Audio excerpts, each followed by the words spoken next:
Fresa y Chocolate presents a contradictory view to the discourse of socialist revolution, exposing how national discourse became synonymous with socialist revolutionary discourse, creating identity based on rigid gender stereotypes and systematic exclusion of the other. We'll examine David and Diego as representatives of popular culture and Benedict Anderson's imagined community within this context of ideological and sexual intolerance. I identify most with David because he represents the uncomfortable truth that most of us begin as enforcers, not resistors. David has perfectly internalized oppressive ideology without questioning it. His gender performance is flawless according to revolutionary standards. According to Butler's theory, David believes his masculinity is biological and innate rather than socially constructed, making him dangerous. He polices others because he believes prescribed gender roles are natural.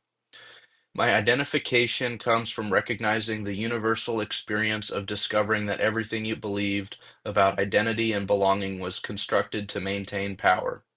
David's journey from perpetrator to ally, from enforcer to questioner, requires the terrifying self-excavation of admitting complicity and excluding the other.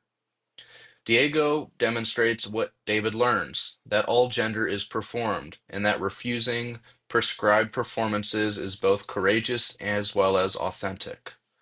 His gender performance deliberately challenges the expectations of a revolutionary man, revealing the constructed nature of revolutionary masculinity.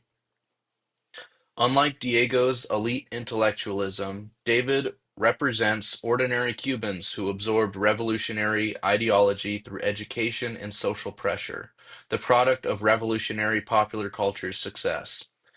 David embodies how society and culture create gender roles that become naturalized, showing how effective cultural indoctrination operates. David's evolution suggests popular culture can question itself and become more inclusive from within. David initially enforces official culture rather than creating genuine popular expression. By the film's end, his acceptance of Diego makes him atypical, potentially unrepresentative of mainstream popular culture. David initially is the imagined socialist community made flesh, fully internalized revolutionary discourse, performing correct gender roles, policing boundaries. His awakening represents a crisis when individual human connection violates the community's exclusionary logic. David demonstrates how Butler's power and categories of sex and gender operate nationally. His perfect masculine performance grants belonging. His acceptance of alternative performances threatens the entire structure. David moves from boundary policing to boundary questioning, showing how those who maintain exclusion can destabilize the community from within.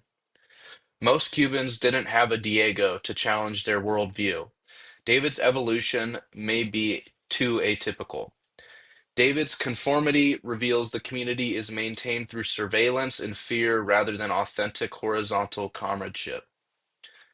My identification with David stems from recognizing that most of us begin as David, not Diego.